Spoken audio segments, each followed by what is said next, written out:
Today I'm going to get to know the space genius Elon Musk a little bit better. I've got 2 clips of him speaking, and then I've got a 3rd clip which kind of highlights why we get a difference in Elon. On one hand, Elon can be a smooth talking, confident man who articulates himself incredibly well and oozes confidence. Yet on the other hand, Elon can be exactly the opposite. Unconfident, muttering and stuttering, almost embarrassed by what he's saying and what he's part of. These 2 different sides to Elon are very revealing, and the 3rd clip we're going to see is going to highlight why. But first, let's see Elon oozing confidence, making perfect sense. And globe believers, listen to Elon here as he makes perfect sense. Listen to these wise words coming from your top boy. One of the biggest mistakes people generally make, and I'm guilty of it too, is wishful thinking. Like you want something to be true, even if it isn't true. And so you ignore the things that, you ignore the real truth because of what you want to be true. This is a very difficult trap to avoid.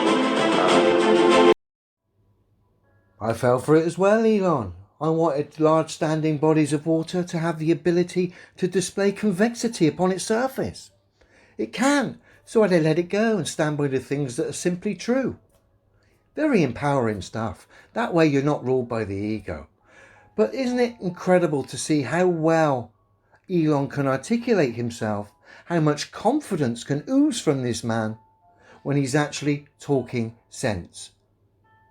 Let's see the clip once more, and then we'll move on to space Elon, where strangely enough he's supposedly a genius, but when he discusses space, this smooth talking, well articulated man who oozes confidence becomes a muttering, stuttering clown. One of the biggest mistakes people generally make, and I'm guilty of it too, is wishful thinking. Like you want something to be true, even if it isn't true. And so you ignore the things that, you ignore the real truth because of what you want to be true. This is a very difficult trap to avoid.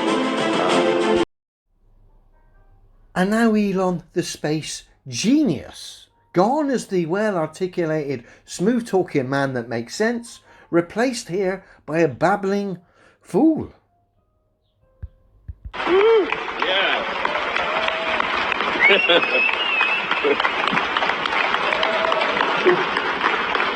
Thanks, Jim. After these great words that were spoken, I'm not sure I have much to add. There's from Bob and Doug and Jim, but I do think what this heralds really is fundamentally a new era in spaceflight, a new era in space exploration. We're going to go to the moon. We're going to have a base on the moon. We're going to send people to Mars, and make life multiplanetary. And I think. Listen to him and listen to how desperate these space fans and organisations are. Dear, oh dear, oh dear. Even matey behind on the right there with a mask. Look, he's looking on as if to say, have a word, Elon. This day heralds a new age of space exploration. That's what it's all about. From people at SpaceX, people at NASA. Hey, Kathy. Hey, so much. We're 18 years. This has been 18 years to finally fly people to orbit and back. And I really came here because I just wanted to see Bum Doug, to be totally frank. It was like, thank goodness.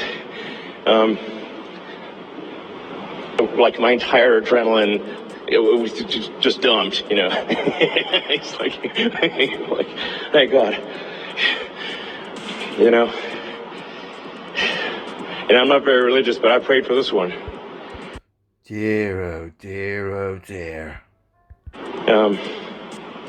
So just once again, thanks everyone, SpaceX, NASA, FAA, everyone, Air Force, that played a role in.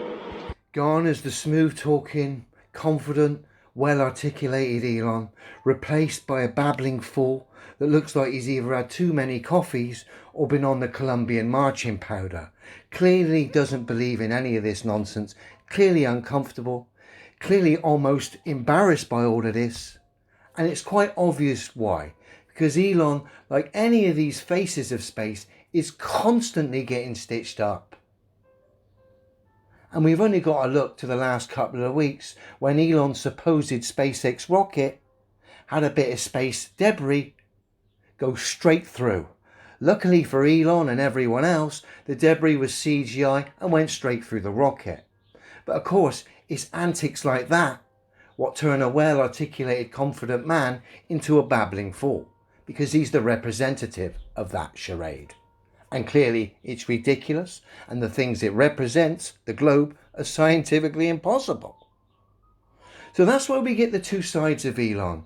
One hand, when he's making sense and believes in what he's saying, he's confident, articulates himself great, and makes perfect sense. But when he's dealing with space, got no confidence in it, unfortunately becomes a babbling fool. Sorry, Elon, but you do. I get it. I wouldn't want to represent that charade. I really wouldn't.